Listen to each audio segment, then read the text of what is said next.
ఈరోజు రాజంపేట నియోజకవర్గంలో జనసేన పార్టీ సభ్యత్వ కార్యక్రమం 26వ తారీఖు ఈ నెల 26వ తారీఖు రిలీజ్ చేయబోతున్నారు. దానికోసమని ముందుగా రాజంపేట పార్లమెంట్ కి నన్ను సమన్వయకర్తగా నియమిస్తే ఈరోజు రాజంపేట నియోజకవర్గంలో ఈ యొక్క సభ్యత్వ నమోదు మీద సాధకులకి అవగాహన కల్పించడం కోసం రావడం జరిగింది. ఎవరైతే సభ్యత్వాలు తీసుకుంటారో వారిని ఉద్యమీలుగా, ఎవరైతే ఆ ఉద్యమీల్ని పార్టీకి దగ్గర చేస్తూ సభ్యత్వాలు చేస్తున్నారో వాళ్ళని సాధకులుగా పవన్ కళ్యాణ్ గారు నామకరణం చేశారు. ఉద్యమీలు అంటే జన సైనికులు ఒక ఉద్యమకారులాగా జనసేన పార్టీ కోసం పనిచేస్తున్నారు. భవిష్యత్తు కోసం, భావితరాల భవిష్యత్తు కోసం పనిచేస్తుంది పవన్ కళ్యాణ్ గారి ఆధ్వర్యంలో. ముందు పార్టీ బలోపేతం చేయడం కోసం రాష్ట్ర వ్యాప్తంగా సభ్యత్వ నమోదు కార్యక్రమం 26వ తారీఖు ప్రారంభిస్తున్నాం. దానికి ఎక్కువ మంది ఉద్యమీలు పార్టీకి దగ్గర కావాలని, తద్వారా పార్టీని బలోపేతం చేసే దిశగా సాధకులు పనిచేయాలని చెప్పేసి తెలియజేయడానికి ఈరోజు రాజంపేట నియోజకవర్గానికి వచ్చి ఉన్నాను. ముఖ్య ఉద్దేశము పార్టీ సభ్యత్వాలు అంటే ప్రతి పార్టీలో, ప్రతి రాజకీయ పార్టీలో సభ్యత్వాలు ఉంటాయి. కానీ జనసేన పార్టీలో ఉండే సభ్యత్వాలకి ఒక ప్రత్యేకత ఉంది. 2014లో పవన్ కళ్యాణ్ గారు స్థాపించిన నాటి నుండి చాలా చోట్ల యాక్సిడెంట్ లో మరణించిన కుటుంబాలకి ఆయన పర్సనల్ గా ఆర్థిక సహాయం చాలా మందికి చేయడం జరిగింది.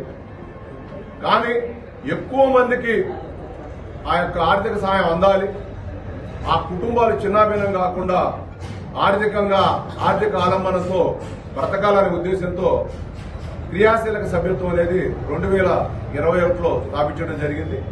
అలా 2024 దాకా 4 సంవత్సరాల నుంచి సభ్యత్వాలు చేస్తూ వచ్చాం. 2021 నుంచి ఈ రోజు దాకా 2024 దాకా 134 మంది రోడ్డు యాక్సిడెంట్లో చనిపోవటం, వారి కుటుంబాలకి పవన్ కళ్యాణ్ గారు తీసుకున్న మంచి ఆలోచనతో ఈ సభ్యత్వాలు చేసిన కుటుంబాలకి సుమారు 52 కోట్లు అందించడం జరిగింది. అలానే 533 రోడ్డు యాక్సిడెంట్లు జరిగినాయి. వారికి కూడా రోడ్డు యాక్సిడెంట్లో కూడా దగ్గర 2.5 కోటి దాకా ఆర్థికంగా వాళ్ళకి అందించడం జరిగింది.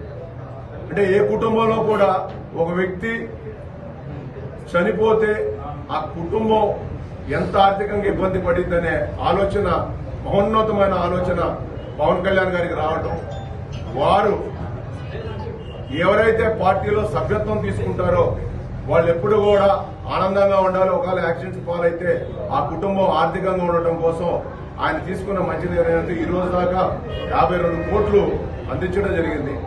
ఇప్పుడు పార్టీని కూడా ఇంకా బలోపేతం చేసే దిశగా రాబోయే రోజుల్లో పార్టీ ఇంకా బలంగా ఉండాలనే ఉద్దేశంతో ప్రతి నియోజకవర్గంలో సుమారు 30,000 సభ్యత్వాల సంఖ్య ఉండాలని చెప్పేసి వారు ఆశిస్తున్నారు. కాబట్టి మనం రాజంపేట నియోజకవర్గం నుంచి ఫస్ట్ స్టార్ట్ చేసి రేపు మనకు ఇచ్చిన టార్గెట్ 13 రోజుల్లో సుమారు 30,000 సభ్యత్వాలు చేయించవలసిందిగా ఇక్కడ ఉన్న సాధకులందరినీ కూడా ప్రత్యేకంగా ప్రార్థిస్తున్నాను.